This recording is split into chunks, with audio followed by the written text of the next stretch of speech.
హైడ్రా అనేది ఒక independent agency కాదు, పేరుకు మాత్రమే ఏజెన్సీ అని ఉంది. దాని గవర్నింగ్ బాడీలో ఫస్ట్ ఉన్నటువంటి వ్యక్తి రేవంత్ రెడ్డి. హైడ్రా చేస్తున్నది కురుక్షేత్ర యుద్ధం. ఈ మహాయుద్ధంలో అక్కడక్కడ నష్టపోతారు కొంతమంది. న్యాయస్థానాలకు ఎదురు ఎవరు వెళ్తున్నారు? ఇప్పుడు రాష్ట్ర ప్రభుత్వం వెళ్తుంది. రూల్ ఆఫ్ లా కాదు, రూల్ ఆఫ్ మెన్ అని ఎవరిని అంటున్నారు?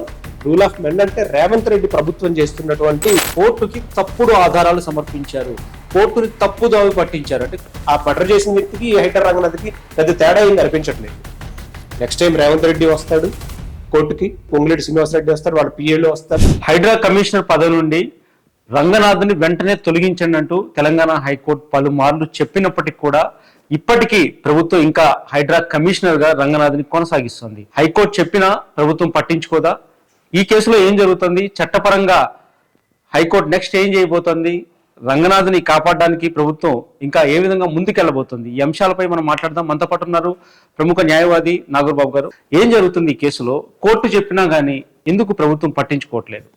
హైకోర్టు జడ్జి గారు చాలా క్లియర్ గా కామెంట్ చేసేటప్పుడు బ్రిగేడియర్ కర్నల్ ని అపాయింట్ చేసి నిన్ను అరెస్ట్ చేపిస్తా అని హైడ్రా కమిషనర్ రంగనాథ్ గారితో హైడ్రా కమిషన్ కామెంట్ చేయడం జరిగింది.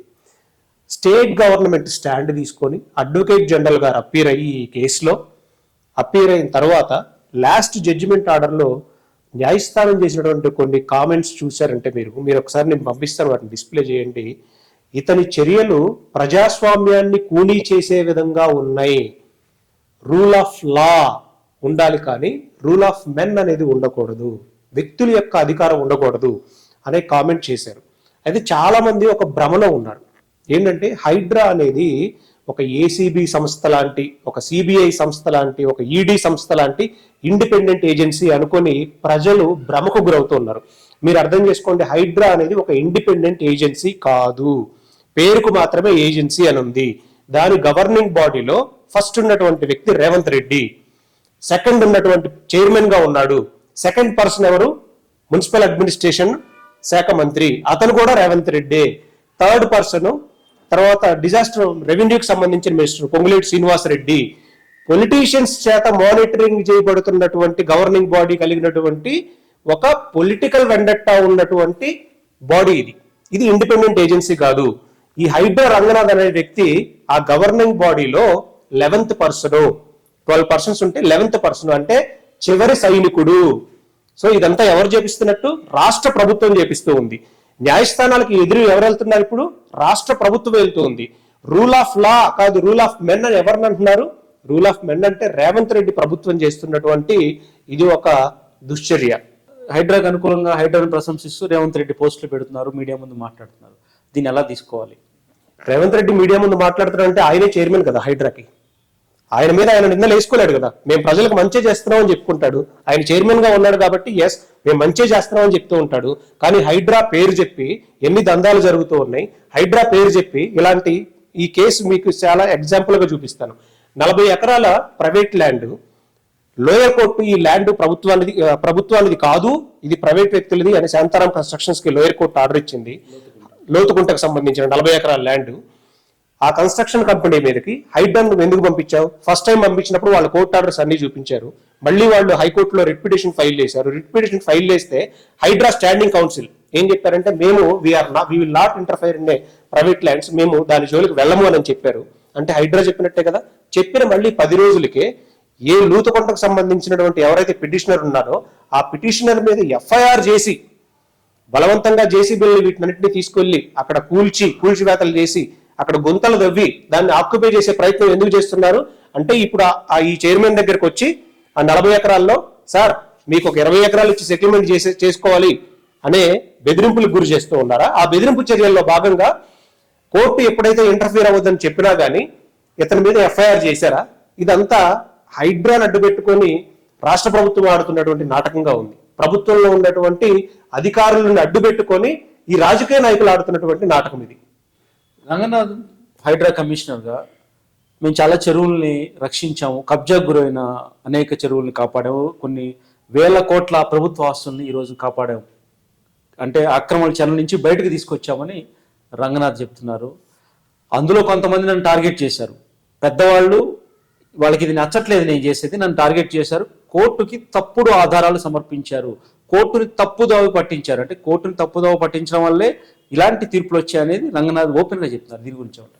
కోర్టును తప్పుదోవ పట్టించారు అంటే నీ వైపు స్టాండింగ్ కౌన్సిల్ ఉన్నారు, నీ వైపు అడ్వకేట్ జనరల్ ఉన్నారు, నీ వైపు ఎంటైర్ రాష్ట్ర ప్రభుత్వం ఉంది, నీ వైపు యంత్రాంగం ఉంది. ఆ డాక్యుమెంట్స్ ఏదో మరి కోర్టు ముందు ప్రొడ్యూస్ చేయొచ్చు కదా. ఎందుకు గంట సేపు కోర్టులో ఇలా చేతులు కట్టుకొని నిలబడ్డావు? ఆ పరిస్థితులు ఎందుకు వచ్చినాయి? అక్కడ ఎందుకు చెప్పలేకపోతున్నావు? ప్రజలను మభ్యపెట్టడానికి చెప్పేటువంటి వాక్యాలు మాత్రమే ఇవి. వాటిని అలా చూడాలి. కోర్టు ఎప్పుడు కూడా ప్రతి డాక్యుమెంట్ యొక్క అథెంటిసిటీని క్లియర్ గా చెక్ చేస్తుంది. లోయర్ కోర్టులో వాళ్ళు కేసు గెలిచారా లేదా అంటే తప్పుడు డాక్యుమెంట్స్ అంటే ఇప్పుడు లోయర్ కోర్టు ఆర్డర్ తప్పంటారా? లోయర్ కోర్టు ఈ ల్యాండ్ శాంతారాం కన్స్ట్రక్షన్ కంపెనీది అని చెప్పింది, వాళ్ళది కాదు అని లోయర్ కోర్టు ఆర్డర్ ఏమైనా ఉందా? ఆర్డర్ని ఫ్యాబ్రికేట్ చేసి ఏమైనా తీసుకొని వచ్చారా? రిట్ పిటిషన్ ఫైల్ చేశారు, రిట్ పిటిషన్ ఆర్డర్ డాక్యుమెంట్ ని మళ్ళీ కంటెంప్ట్ లో ఫైల్ చేసినప్పుడు ఆర్డర్ని తప్పని చూపించగలమా? ఇవన్నీ వేగ్గా వేసినటువంటి ఎలిగేషన్స్ మాత్రమే, అతను చేసిన తప్పును కప్పుపిచ్చుకోవడం కోసం చేసే ప్రయత్నాలు. ఇప్పుడు చాలా మంది హైకోర్టు వారికి హైడ్రా వారి కోసం రావట్లేదు. చిన్న స్థాయిలో ఉన్నటువంటి ఏదో ఆ పేదవాడు ఏదో ఒక ఇల్లు కట్టుకొని ఉంటున్నాడు అనుకోండి, దానికి సంబంధించిన రిజిస్ట్రేషన్ పర్మిషన్స్ ఉంటున్నాయి, దానికి సంబంధించినటువంటి హెచ్ఎండి పర్మిషన్స్ ఉంటున్నాయి, అన్ని ప్లాన్స్ ఉన్నా ఇల్లు కూల్చేసేస్తూ ఉన్నారు కదా. మరి అలాంటి వాళ్ళకి ఏం సమాధానం చెప్తారు? వాళ్ళు కూడా తప్పుడు డాక్యుమెంట్స్ సబ్మిట్ చేశారా? కోర్టుకి వ్యతిరేకంగా మాట్లాడడానికి చాలా మంది ఆలోచిస్తారు, ఆచితూచి మాట్లాడతారు. కానీ ఇక్కడ పరిస్థితి చూస్తుంటే హైడ్రా విషయంలో పూర్తి రివర్స్ గా ఉంది. కోర్టు ఏం మాట్లాడితే మాకేంటి, కోర్టు ఎలాంటి డైరెక్షన్స్ ఇస్తే మాకేంటి, న్యాయస్థానం ఎలాంటి ఆదేశాలు ఇస్తే మాకేంటి అన్నట్టుగా వ్యవహరిస్తున్నారు. దీని గురించి ఏమంటారు? ప్రజాస్వామ్యం కూనీ చేయబడుతుంది అని జడ్జి గారు కామెంట్ చేసే స్థాయికి ఇలాంటి వ్యక్తుల వల్లే వచ్చింది. ఇప్పుడు హైడ్రా రంగనాథ్ అతను ఒక ఐఏఎస్ ఆఫీసర్ని ఆయన పూర్తిగా మర్చిపోయి ఒక పొలిటీషియన్ గా మారిపోయాడు. ఒక కామెంట్ కోర్టు చేస్తే తొలగించాలని చెప్తే దాన్ని కప్పుపుచ్చుకోవడం కోసం నీకున్నటువంటి కాన్స్టిట్యూషనల్ రెమెడీస్ ఏంటో వాటిని చూడాలి. కానీ అలా కాకుండా మీడియా దగ్గరికి వచ్చేసేసి ఇదంతా నేను మంచి చేస్తున్నాను, కోట్ల రూపాయలు కాపాడాలంటే ఎస్ మంచి జరిగితే దాన్ని యాక్సెప్ట్ చేయాలి, దాన్ని అప్రిషియేట్ చేస్తాం. అలా అని దాన్ని అడ్డు పెట్టుకొని నువ్వు ప్రైవేటు ప్రైవేటు భూముల మీదకి వెళ్ళిపోయి అన్యాయంగా కూర్చడం ఎంతవరకు కరెక్ట్ అండి? అండ్ వాళ్ళ మీద ఎవరైతే నీకు హైకోర్టుకు వస్తున్నారో వాళ్ళ మీద కేసులు బుక్ చేయడం ఏంటి? అసలు ఫస్ట్ పిటిషనర్ బెదిరింపులకు గురి చేసినట్టే కదా. ఇప్పుడు ఒక మర్డర్ చేసినటువంటి వ్యక్తి అతనికి బెయిల్ ఇచ్చేటప్పుడు ఏమి ఆలోచిస్తారు? ఇతని వల్ల విక్టిమ్ కి థ్రెట్ అనేది ఉండకూడదు అనేది ఆలోచించి కోర్టు బెయిల్ ఇస్తూ ఉంటుంది. కానీ నీకు బెయిల్ ఇచ్చిన నీకు నువ్వే వెళ్ళిపోయి మళ్ళీ బెదిరింపులకు గురి చేస్తున్నావు, ఎఫ్ఐఆర్ బుల్ అదే చేస్తున్నాడు. ఆ మర్డర్ చేసిన వ్యక్తికి హైడ్రా రంగనాథ్కి పెద్ద తేడా ఏం కనిపించట్లేదు మా దృష్టిలో. ఎందుకంటే బాబు నేను ఇక్కడ బాధించబడుతున్నాను, నా ల్యాండ్ని ఇల్లీగల్ గా ఆక్యుపై చేసుకోవడానికి హైడ్రా వచ్చిందని హైకోర్టుకు వస్తే మేమేమీ చేయడం లేదు, మేము ఇక్కడ చేయము అని చెప్పి నువ్వు మళ్ళీ వెళ్ళి అతని మీద ఎఫ్ఐఆర్ చేయించి అరెస్ట్ చేయించే ప్రయత్నాలు చేయడం ఏంటండి? దానికి దీనికి ఏమైనా తేడా ఉందా? ఇదే రూల్ ఆఫ్ మెన్ అంటుంది.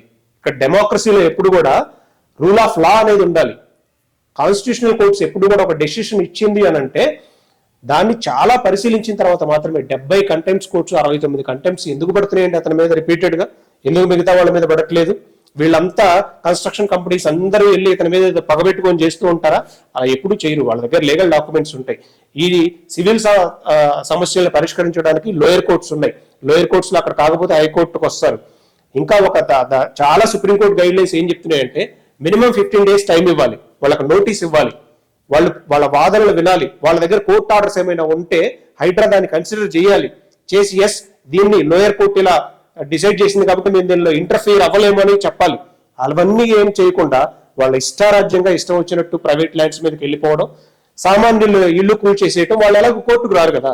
సామాన్యుల ఇల్లు కూల్చడం, పెద్దవాళ్ళ దగ్గర నుంచి డబ్బులు తీసుకోవడం అనేటువంటి పరిస్థితి ఇక్కడ కనిపిస్తూ ఉంది. ఇది నేనన్న మాట కాదు, హైడ్రా రంగనాథ్ అన్నమాట. హైడ్రా చేస్తున్నది ఒక కురుక్షేత్ర యుద్ధం. ఈ మహాయుద్ధంలో అక్కడక్కడ నష్టపోతారు కొంతమందికి తెలుసో తెలియకో వాళ్ళ నష్టాలు జరుగుతాయి. కానీ భవిష్యత్ తరాలకి ఎంతో ఉపయోగపడుతుంది కాబట్టి ఈ నష్టాన్ని మనం ఏం చేయలేము. కొంతమంది నష్టపోయినా వాళ్ళ ఇల్లు కూల్చేసినా దీన్ని మనం ఏం చేయలేమని రంగనాథ్ మాట్లాడుతుంది. ఇది మహా కురుక్షేత్ర యుద్ధంతో ఆయన పోలుస్తున్నాడు. మొదటి రాజు ఎవరున్నారో ఇప్పుడు రేవంత్ రెడ్డి.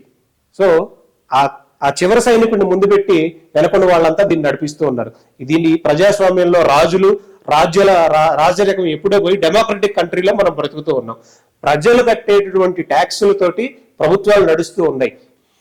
నెక్స్ట్ టైం రేవంత్ రెడ్డి వస్తాడు కోర్టుకి, ఇంకా మున్సిపల్ అడ్మినిస్ట్రేషన్ మంత్రిగా ఉన్నాడు కాబట్టి ఆయన వస్తాడు, పొంగులేటి శ్రీనివాసరెడ్డి వస్తాడు, వాళ్ళ పిఏలు వస్తారు. Revanth Reddy is the chairman of Hydraa and member of the Hydraa.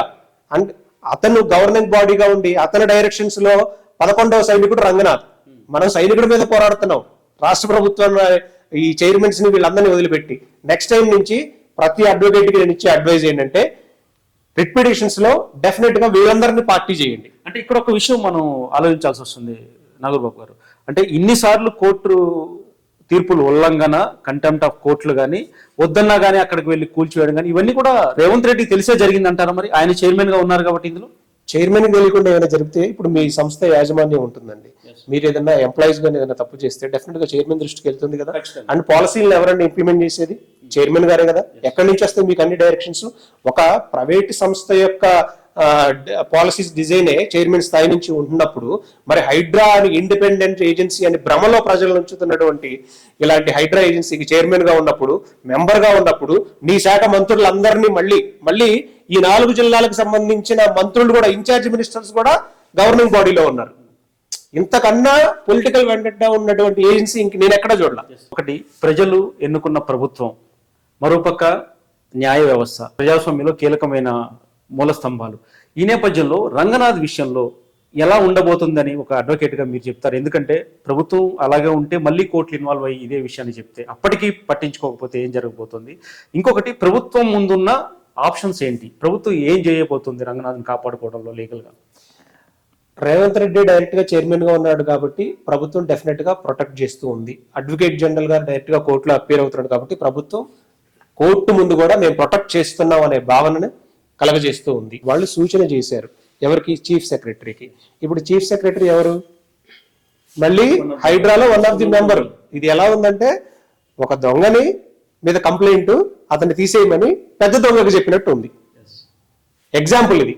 మళ్ళీ సిఎస్ ని దొంగ అన్నాడు, ఇలా ఎగ్జాంపుల్ చెప్తున్నా. ఒక దొంగ మీద చర్యలు తీసుకోమని ఇంకొక పెద్ద దొంగకు చెప్పినట్టు ఉంది, అంతే. సో లీగల్ గా చూడాలి అని అంటే ఇక ముందు రిట్ పిటిషన్స్ ఫైల్ చేసేటప్పుడు వీళ్ళందరినీ కూడా బాధ్యత చేయాలి. నెక్స్ట్ కంటెంప్ట్ అనేది కానీ జరిగింది అని అంటే కంపల్సరీ అంటే పర్టికులర్ గా ఆ కేసుకి సంబంధించి చాలా తీవ్రంగా చర్యలు ఉంటాయి. ఓకే, అతను సుప్రీంకోర్టుకు కూడా వెళ్ళొచ్చు, అతను కొంత రెమెడీస్ ఉన్నాయి. ఎక్కడికి వెళ్ళినా కూడా లోయర్ కోర్టులో ఏం జరిగింది, హైకోర్టులో ఏం జరిగింది, కంటెంప్ట్ ఎందుకు వచ్చింది, నీ మీద ఎన్ని కంటెంప్ట్స్ ఉన్నాయి, ఇవన్నీ ఎక్స్ప్లెనేషన్ ఇవ్వాల్సిందేగా. ఆర్డర్లో క్లియర్ గా ఉన్నాయి కదా. అది కాదని ఈ ఆర్డర్ తప్పని సుప్రీంకోర్టు ఎలా చెప్తుంది? ఎస్ఎల్పి మూవ్ చేస్తారు. ఎస్ఎల్పిలో ఏముంటుంది? సింపుల్ గా ఈ ఆర్డర్ ఇంప్యూన్డ్ ఆర్డర్ అంటారు. ఎలా చెప్పగలవు ఇంప్యూన్డ్ ఆర్డర్ అని? అన్ని ప్రొసీడింగ్స్ క్లియర్ గా రికార్డింగ్స్ ఉన్నాయి. 3 times నువ్వు కంటెంప్ట్ చేసావు, నా గైడ్ లైన్సే నువ్వు వైలేట్ చేసావు, సుప్రీంకోర్టు గైడ్ లైన్స్ నే. ఆర్డర్ వస్తుందా? ఎలా వస్తుంది? కొన్ని రోజులు ప్రొలాంగ్ చేస్తారు అంతే. ఒక చోట కూల్చివేత ఆపేయాలంటే సీఎం చెప్తే ఖచ్చితంగా హైడ్రా రంగనాథ్ వినాల్సిందే కదా, మంత్రులు చెప్తే ఖచ్చితంగా పాటించాల్సిందే కదా. మరి ఇలా ఉన్నప్పుడు ఇది స్వతంత్రంగా ఎలా పనిచేస్తుంది అనేది ప్రధాన విమర్శ హైడ్రా మీద. చూద్దాం, హైడ్రా రంగనాథ్ని కోర్టు ఆదేశాలకు, కోర్టు సూచనలకు వ్యతిరేకంగా కొనసాగిస్తారా, లేదంటే కోర్టును గౌరవించి ఆయన తొలగిస్తారా? ఏం జరగబోతుందో చూద్దాం. శేష యూపీ దేశం, హైదరాబాద్.